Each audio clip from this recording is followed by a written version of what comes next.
One topic I wanted to cover was convergence detection.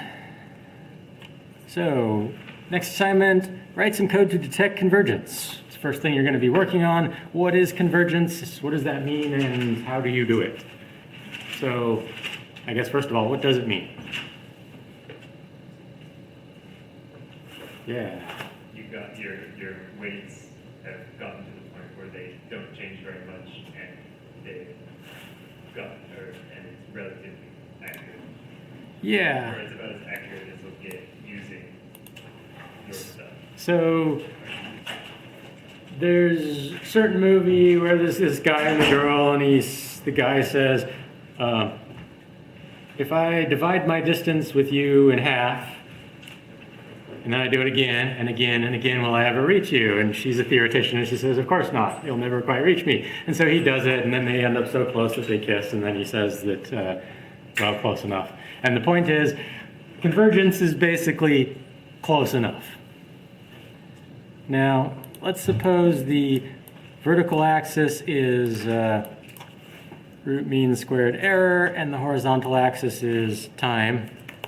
And by time, I mean training epochs or something that's training over time. And if your accuracy starts off bad and gets better, then have we converged yet? Hard to say. I'm going to say no. Why? Because while yes, it's kind of slowed down, I say it's still going down. So if we waited a little bit longer, we'd get at least significantly better accuracy. So if we kept on going, now has it converged? Maybe. Oops. Oh, dang it. Lost my line. I have to draw it again.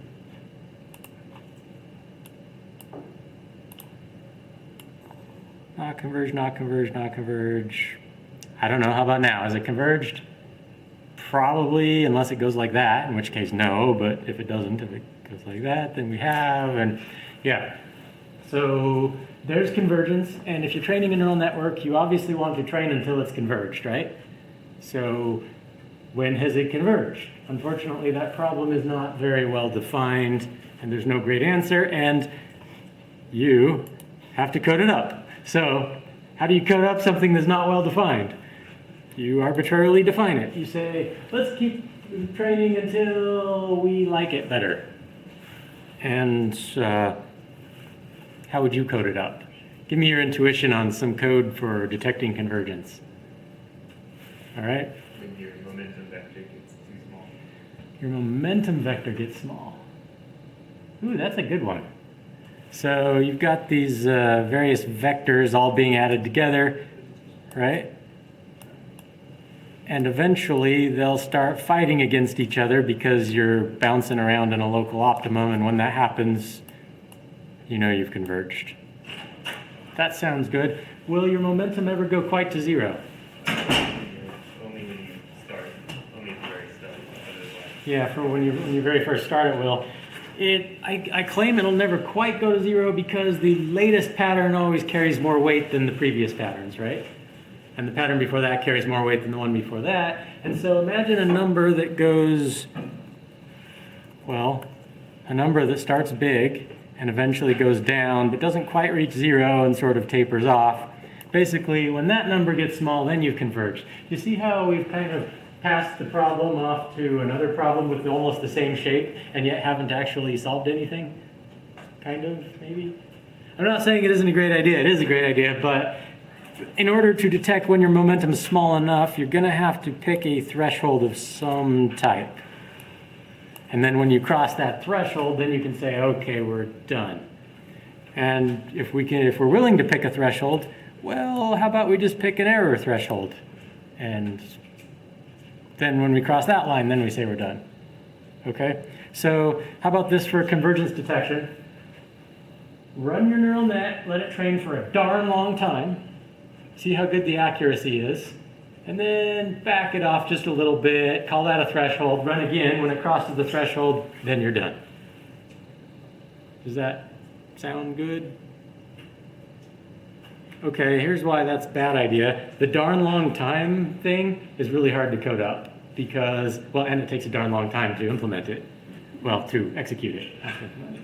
So you can't really run forever and then back up and then do it again with the new knowledge you gained from forever. That's the halting problem, right? Okay, how about we stop as soon as your accuracy gets worse than it was before? That's not good, because what happens if you get one of those, right? We're going to stop right here, and at that point your accuracy is definitely not great. Okay, so If your like average over some window hasn't improved over some other window. yeah, that's about what I'm getting to, and I'm going to claim that. So people have been working on the convergence detection problem for years, and nobody's really ever gotten anything better than that. So as much as we'd love to say there's a great answer, there's not. Here's a curve. Is that the curve? I don't know. They all look something like that. Some of them look smoother, some are like bumpy, but they all kind of taper off. And how do you know when you're done? Well, let's suppose we take a sliding window, so we'll take some width. Oops, I'm using boxes. I thought I was using lines. We'll take some width, and we'll say, hey, if the accuracy from here to there, has it improved by more than 1%? Yeah. What about the accuracy from there to there? Has it improved by more than 1%? Probably. How about from there to there? I think so. How about from there to there? Definitely not. I think the accuracy got worse. So now we stop. Something like that. What if you just go take a window and say, has the accuracy improved over the window? What could happen that's not good? The last one might be an anomalous iPhone. That might happen, yes, but that would stop your detection, which isn't bad. That just means it's time to stop. Well, it could be an anomalous high point. Here's what I'm saying. Imagine some situation where, well, instead of imagining, let me actually plot one for you. Y equals 1 over x plus 1. What if your error curve looked kind of like this? When will convergence be detected? Still not yet. Still not yet. After all eternity, the error is still improving. It's just improving by exponentially decaying amounts, right? And actually, is it exponential? I use 1 over x. I think it's not exponentially decaying amounts. I think it's, maybe it is. I don't know. My math is evading me at the moment. But point is, it's quite possible to improve without really improving, right? Yeah. And we don't want to get stuck in some case where it's improving, but it's not making any real progress, any measurable progress. So how do you detect that problem? You kind of need a combination of two things. You need a window size, and you need some threshold of improvement, say % improvement. And then you need a little intuition to set these values. And this is the thing that sucks about all heuristics, is they all require meaningful values, and you have to give them as a human. What's a reasonable window size? I don't know, maybe a minute worth of training, maybe an epoch, with a lot of data sets. Of course, some data sets are so humongous that an epoch takes 4 weeks. Some data sets are so small that an epoch takes half of a second, right? So epochs isn't necessarily a meaningful amount of training. You could write your code so that it takes so that you pass a parameter for a number of epochs that you call your window size. What's a reasonable % of improvement to expect? Again, I don't know. I usually continue training until it doesn't improve by more than 0.1%. So I'm going to say 1/1000th of what it was before. If it improves by at least that much, I keep on going. If not, then I say that's getting pretty insignificant given that my window size is some amount of time I consider to be significant to me. So we'll say I consider 30 seconds to be a significant amount of my time, and we'll say 0.1% improvement is a meaningful improvement. Therefore, if it doesn't improve by 0.1% over 30 seconds of training, then I'm wasting my time waiting any longer for this thing. And if it does, then hey, I should keep going because I want better accuracy. Do you see how that's both meaningful to you as a human and yet robust in that no curve of any shape could possibly continue going forever, right? It will always detect convergence. Can we prove that? Because if you always improve by at least 1% over every window, well, eventually you're going to get past 100% accuracy or zero error. And if you get there, well, the next iteration, you can't get any better than perfect, right? Therefore, it always detects convergence. So, okay. So when I say write some code to detect convergence, that's kind of what I mean is you're going to have to, while you're training, you're going to have some concept of a sliding window. And you're going to have some concept of a threshold of improvement amount and set those. And if you set those values intuitively, I'll be content that you get it and we're good. Any questions on convergence detection? Yes? So, like for instance in this example, checking the data with like 10,000 data points. So checking the data like every time you do an update is really inefficient. So you only check the data every so often. How often do you choose to do it? Because that makes your window bigger or smaller. Ah, yes, excellent question. So that's another reason for the window is you don't want to spend half of your computation time testing for convergence, right? That would just be dumb, given that training is a lot of computation and you really want to have your CPUs working on training, right? Unless you have machines to spare, you might as well have one of them always detecting convergence while the others are working on training or something like that. So I think the question was, should computation considerations affect your window size? And I think the answer is yes.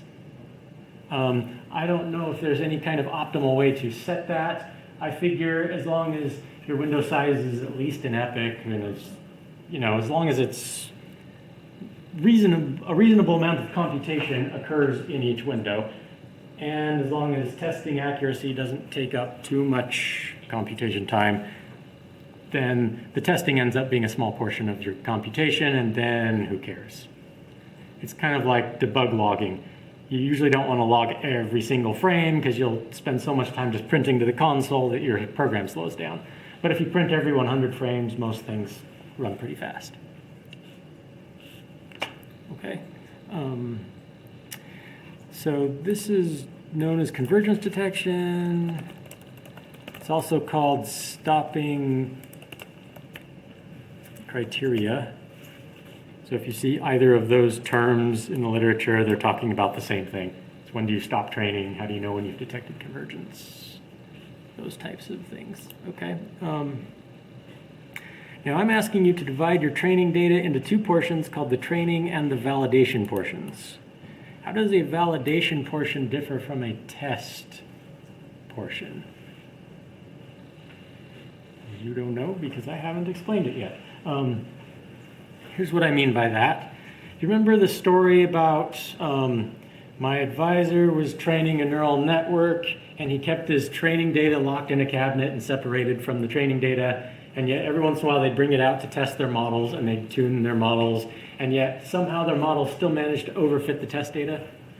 And how did that happen? Well, because the test data was informing how they tuned their models, and so through them as humans, they actually ended up modifying their models to overfit the test data, and it turned out their model didn't test well on other data. So here's what we do to make sure that doesn't happen. We used to say, take your data and divide it into training and test portions, Now I'm saying, take your data and divide it into training and testing and validation portions. And here's the idea. You train on the training portion, you validate on the validation portion, which basically means you keep going back to the validation portion to see how well you're doing. And then once your validation data says you're as good as you want to get, then at the very end you can finally test on your test data, and then you haven't abused your test data because it hasn't affected your model. So it's kind of an even more pure way of both detecting convergence without potentially compromising the validity of your test data. Does that make sense? Okay, so here's a picture. This is from the book that I posted online that you've taken a look at. This actually comes from the CARS data set. CARS is one of the many data sets in the UCI repository of machine learning data sets. So University of California at Irvine was big into data mining for a while. Well, they still are. It's a very good school for machine learning if you are interested in machine learning. They decided to collect a big repository of machine learning data sets, and people from all over the world contributed to it. So for a long while, the UCI repository was kind of the center of machine learning data, and everybody would go there for data. Nowadays, the UCI data sets are pretty much considered toy problems. They're all simple and too easy to solve, and nobody cares about them anymore. But still a bunch of data sets that are useful for testing your algorithms. So this one is called CARS. It comes from that data set. I don't know what it's about. I assume you're predicting something to do with cars. Probably how much cars cost or something like that. Anyway, I trained a neural network on the CARS data set, and I actually labeled it training and test data. That test data is more like validation data because I divided it into two portions, and I measured accuracy on both portions as my model trained. Here's some interesting things to note. So I'm measuring predictive error here. What's predictive error? How does that differ from root mean squared error? It's just the predicted minus that you calculated. Yeah, this is number of misclassifications divided by number of test instances. So if there were 100 test instances around here, I was getting 5 of them wrong, which means I was getting 95% of them right. So this is percent misclassification. Okay, and by percent I mean portion, because it goes from 0 to 1, not 0 to 100.